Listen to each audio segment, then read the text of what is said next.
A reminder, just if you've got your audio on, like I did a moment ago, if you could mute that, that'll help make the audio quality a lot stronger, eliminate that feedback. And we are ready to get going. Hi, I am Ben Talsma, and I'd like to welcome you to Authentic Instruction in a Remote Environment, a chance for us to check in and think about how we can meet our students where they really authentically are, even in these crazy times.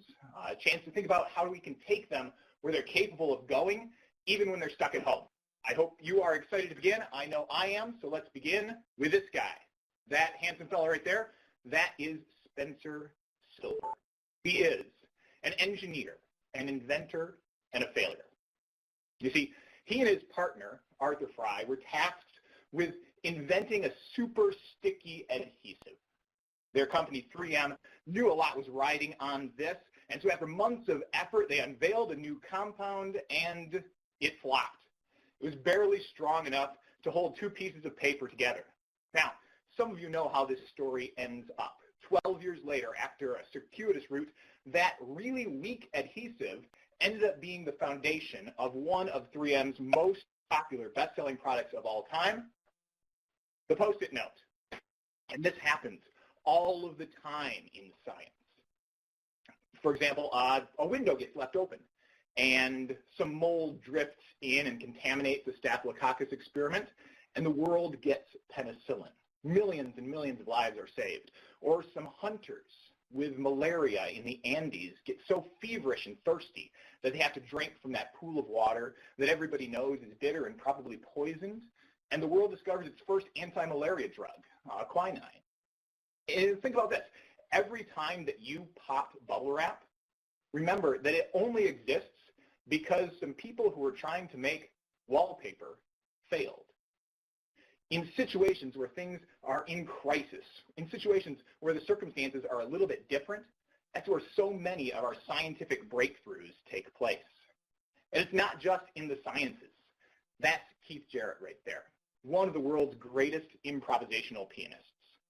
He went to Cologne one day because a schoolgirl had pleaded with him to come and perform for her people, but when he got there, he discovered that the piano that they had provided was an out-of-tune practice piano with broken pedals.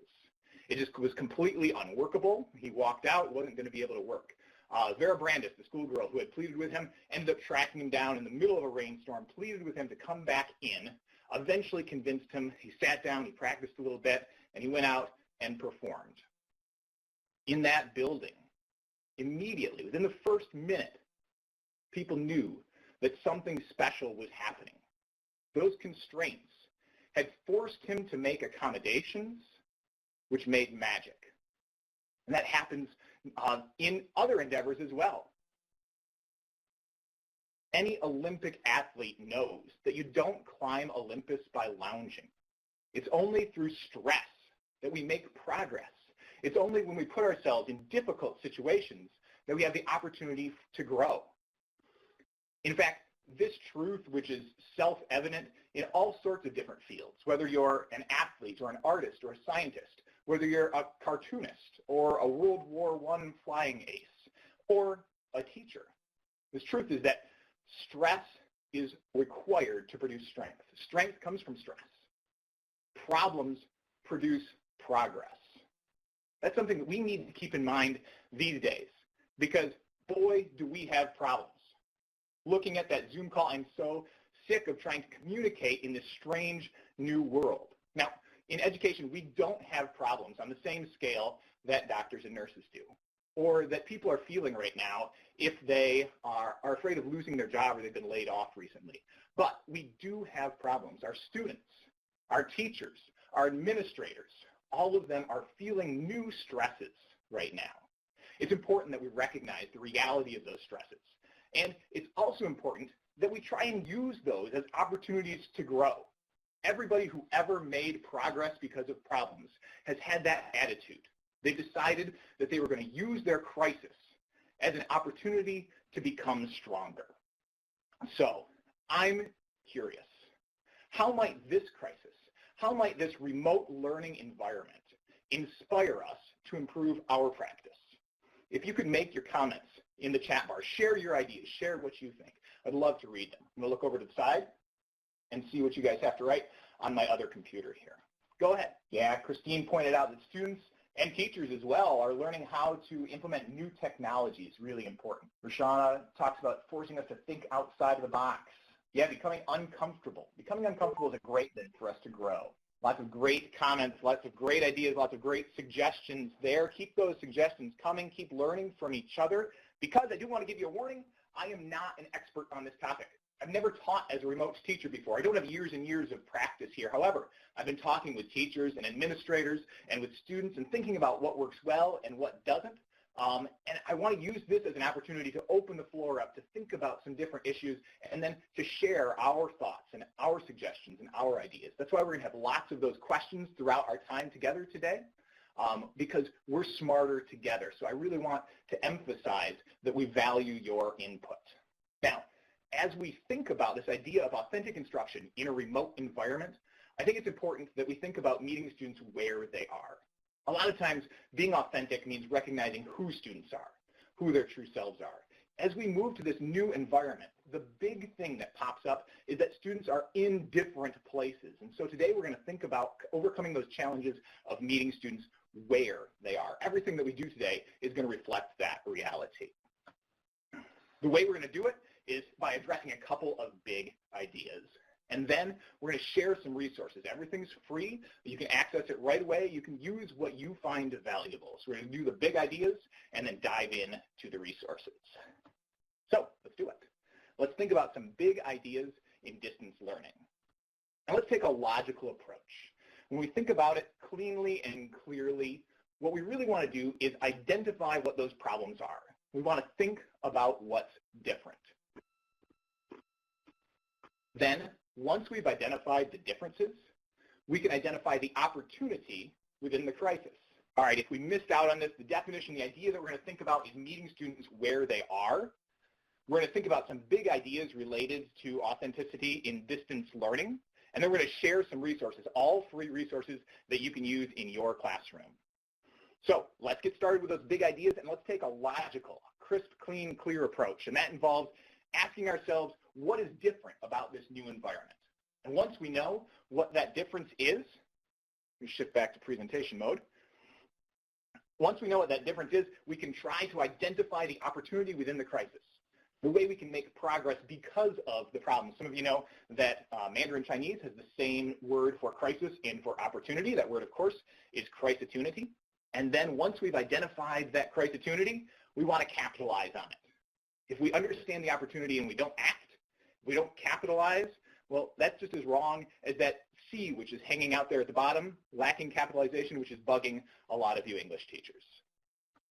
So what are some of the crises that we can capitalize on in the middle of this remote learning world? Well, one that I want to emphasize that I hear from a lot of teachers is that kids are in very diverse environments. We always deal with very diverse students, but at least we've got them in one place. Now, we've got very different students, and they have different access to technology. They've got different schedules, different family lives. They've got different supports and resources. That's a problem. It's important for us to recognize that. And then it's important for us to ask ourselves, so what can we do about it? How can this help us improve as teachers? I suggest to you that it allows us an opportunity to focus on choice and flexibility. When people are in very different places, it's a great opportunity to provide them with alternatives. A couple of things to emphasize. One is this idea of asynchronicity. If we want students to do the same thing at different times, then they're learning in an asynchronous way. Since students have so much diversity as far as their home lives right now, providing big flexible blocks of time that can be moved around to accommodate student schedules is really, really important. It's also important that we think about the idea of flexible modalities. Don't expect every student to express their understanding in the same way. It's important for us to allow students to use the resources that they have available to them to share and express their understandings. And last but not least, I think this is a great opportunity to think about allowing students to pursue some passion projects. We do not, for most of us, have the same sort of big test hanging over our head anymore. And so we can teach the way that we've always known that we ought to, and that's to allow students to pursue more and more of what they're interested in, to allow their learning to grow out of their passions. See if you can think about ways to incorporate passion projects into the work that you do with your students. Asynchronicity, flexible modalities, passion projects. I'm curious, how can and do you incorporate choice and flexibility for your students? Again, if you could enter some ideas into the chat box, we can learn from each other as we go. Elizabeth talking about that difficulty making personal connections, actually anticipating what we're going to address next. Brian's talking about some difficulties with everybody expecting things to go on just as they were, except in remote environments. It's definitely a challenge that we face. I hope that some of the resources that we share help to address some of these challenges as well. Excellent. All right. While we continue to enter those great ideas, let's continue thinking about the other crises that we might face. This one was just mentioned in the chat, is this idea of social isolation. People were made to connect. We were made to live in community. And let's be honest, that is going to be a big hole. Nothing that we do in this world is going to replicate, is going to replace that human connection. However, we always want to think about opportunity. We always want to think about improving ourselves as teachers, about picking up some new tools that we can use when we do get back into the brick and mortar world.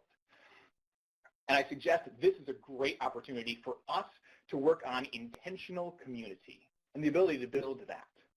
So we use this idea of synchronous connections to build community. Asynchronicity facilitates flexibility. Synchronicity facilitates community. Another really important thing is just to go out of your way to let students know that you're there, that you care, and that your community still recognizes itself as such. A couple great ideas. A lot of teachers are doing these parades or are inviting students to drive past just so that they can see their face and hear their voice and let everybody know that that community loves those students and misses them. It's an important point to get across in whatever way we can. So it's important for us to go above and beyond, to go out of our way to establish those connections. My director recently painted a picture. The one on the left there is actually 2 feet by 3 feet, and it symbolizes the quarantine. And she cut it up into different pieces and sent them to us to emphasize the idea that each one of us is an important piece of a bigger picture. Those big gestures which establish connection are important for us to think about these days. So let's add some ideas about how to build intentional community even when we're in the distance learning world. Go ahead and add those into the chat bar as well.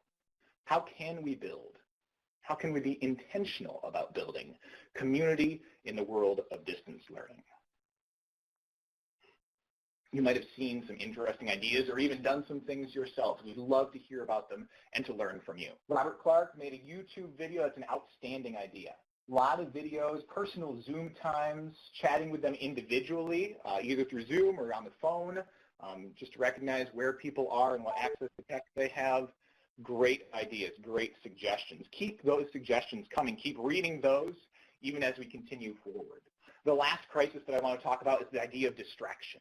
That it's really difficult for students to think about the War of 1812 or division with decimals when we're in the middle of a big world historic event. And one thing that we always want to do in our teaching, but which is especially important when there's these big distractions in the world, is that we focus on relevance, that we focus on empowering our students. So we can take that passion that they have, that interest that they have for the coronavirus crisis, and we can turn that into projects. We can integrate our content into things that they really care about, that they're really interested in. And in terms of empowerment, we can help our students have a real impact. So we're going to ask ourselves, what can our students do to address these problems? Because we feel better when we're taking steps forward to make a difference in the world. So we've thought about 3 different crises. As you go through this distance learning world, whenever you think of a crisis, try to find the opportunity inside of it. Now, I'm excited to share some resources. This is a lot of work adjusting to this world, and so it's important that we lean on the work that other people have done. So I'm excited to share a couple of them in particular. The first of those is called Keep Curiosity Alive. This is a resource that we've put together at VAI. It's a long list that students can go through, just short one-off activities and ideas for things that they can do, which are really hands-on, inquiry-oriented, that they can do at home so that you can hand it off to students and say, what interests you? What are you curious about? Explore it, discover things, and then report back on what you know. It's a great way for you, a great resource for you just to say, all right, what is it that you want to do off of this list? That's what it looks like right there. There's going to be a download that's sent out to all people who registered for this. That link to the Keep Curiosity Alive resources is right there, and it's updated weekly. So even if you've been checking it already, make sure that you check back in throughout the next couple of weeks, because every week we add 5 new activities. Some of those might pique your curiosity right away. The lava rock candy, the sidewalk puffy paint. Another really important resource that I want to share with you today is something that empowers students to make a difference.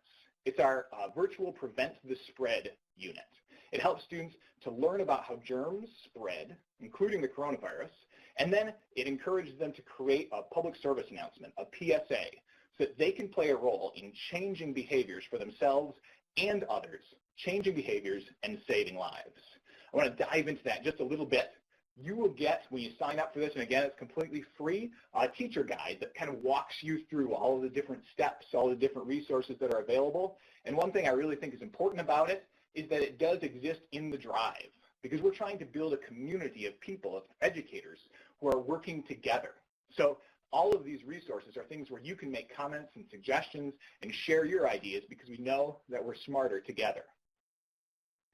Once you dive into it, you find extensive supports and resources, things like suggested content connections, things like recommended book list, feedback forms, reflection journals, ideas about collaboration.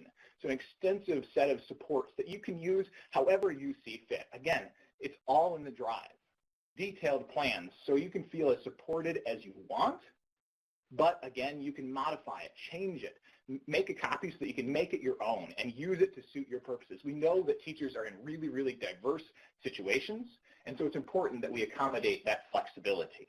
So if you want just to go through step by step and say, here's what we can do with our kids to help empower them to make a difference, here's what we can do with our kids to do something really authentic, really meaningful, really connecting with this problem and with their concerns, then you have that. But if you want to take it and make it your own, you have that option as well.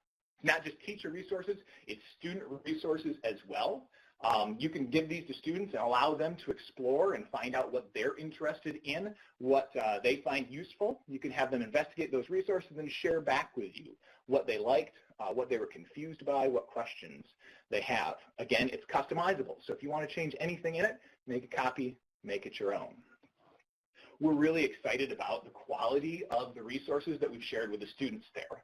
We've gone through and curated a big list of resources so that you can provide information that's true and engaging. Really important to do both of those things simultaneously. And it's got a diversity of things available. Quizzes, informational sheets, checklists. If you look on the left side, that's all the resources that are available with the virtual PTS. So it's super, super powerful resource, and it's an example of a way in which we can empower our students, where we can do authentic instruction in a remote learning world. Now, this is something that we rolled out just under 2 weeks ago, and it's already spreading around the country. Hundreds and hundreds of these projects are being done by teachers around the country. In fact, around the world, we've got some in New Zealand, we've got some in France. We really believe that when we help teachers empower their students to make a difference, that's the essence of authenticity. And we want to do that with as many people, as many teachers, as many students as possible. So we would love for you, if your technology permits it right now, to head over to blueappleteacher.org and go ahead and sign up. It's like a 2-minute process. You get these resources sent right away to you. Do with them whatever you find useful for you and your students, because we really want to have as broad of an impact as possible. So I'm curious if you have any other resources that have really helped to do authentic instruction, to really help meet students where they are and to help them have an impact on that broader world. What are they? Or what would you like to see? What do you think is an essential component of authentic instruction? We are hard at work putting together resources to support teachers, and so we'd really like to hear what you would like to see as well. I know that it's been mentioned helping students who have IEPs. to make some accommodations. That's a great suggestion. Katie talked about that Keep Curiosity Alive resource. That has options for anybody from kindergarten through 12th. And really, because this is customizable, the Prevent the Spread has some resources which would be really appealing for those younger kindergarten through second students. It also has some resources that would be appealing for those middle school or high school students as well. And you can flex it to meet the needs of your students going forward. So I really think it's something that's accessible to students anywhere from the younger grades to the older grades. Differentiation is a big issue. Big issue. That's a great suggestion.